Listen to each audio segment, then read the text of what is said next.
2026 বিশ্বকাপের round of 32 থেকে বিদায় নেবে ব্রাজিল, আর আর্জেন্টিনার পথ চলা শেষ হবে শেষ 8-এ, এমনটাই বলছে জার্মান অর্থনীতিবিদের গণিতিক সূত্র।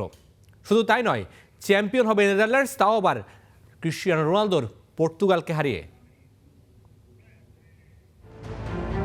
2014 বিশ্বকাপ চ্যাম্পিয়ন জার্মানি, 2018 সালে ফ্রান্স আর 2022 সালে আর্জেন্টিনা। এই সবই আপনার জানা, কিন্তু এই দলগুলো চ্যাম্পিয়ন হওয়ার আগেই একজন জানতেন, জার্মান অর্থনীতিবিদ ও বিনিয়োগ বিশ্লেষক ইয়োয়াখিম ক্লেমন্ট।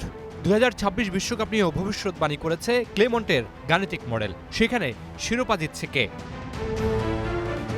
শিরোপা কে জিতছে তার আগে জেনে নিই ব্রাজিল আর্জেন্টিনার দৌড় কতদূর, এবারের বিশ্বকাপে কতদূর যেতে পারবে ফেভারিট দুই দল। গাণিতিক মডেল বলছে রাউন্ড অফ 32 থেকে বাদ পড়বে ব্রাজিল। তার থেকেও বড় কথা, জাপানের বিপক্ষে হেরে বাদ পড়বে নেইমার জুনিয়রের দল।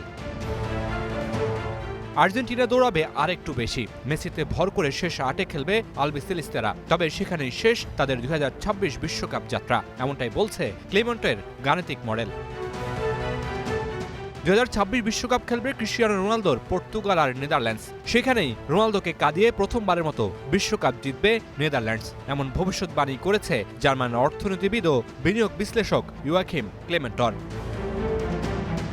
এই মডেলে শুধু মাঠের পারফরমেন্স নয়, বরং অর্থনীতি, জনসংখ্যা, আবহাওয়া, আয় এবং আয়োজক দেশের পরিবেশগত সুবিধার মতো বিষয়ও বিবেচনায় নেওয়া হয়েছে। ক্লেমেন্টরের দাবি, এসব তথ্য মিলিয়ে প্রায় 55% নির্ভুলভাবে বিশ্বকাপের সাফল্য অনুমান করা সম্ভব। এই বিশ্বকাপে প্রথমবারের মতো অংশ নেবে 48টি দল। যুক্তরাষ্ট্র, কানাডা ও মেক্সিকোর যৌথ আয়োজনে 11 জুন থেকে 19 জুলাই পর্যন্ত চলবে 104 ম্যাচের এই আসর। গ্রুপ পর্বে নেদারল্যান্ডস খেলবে জাপান, সুইডেন ও তিউনিসিয়ার বিপক্ষে। ক্লেমেন্টর মডেল অনুযায়ী নকআউট পর্বে তারা মরক্কো ও কানাডাকে হারাবে। এরপর কোয়ার্টার ফাইনালে তাদের প্রতিপক্ষ হতে পারে France. Mamunur Rashid, star play.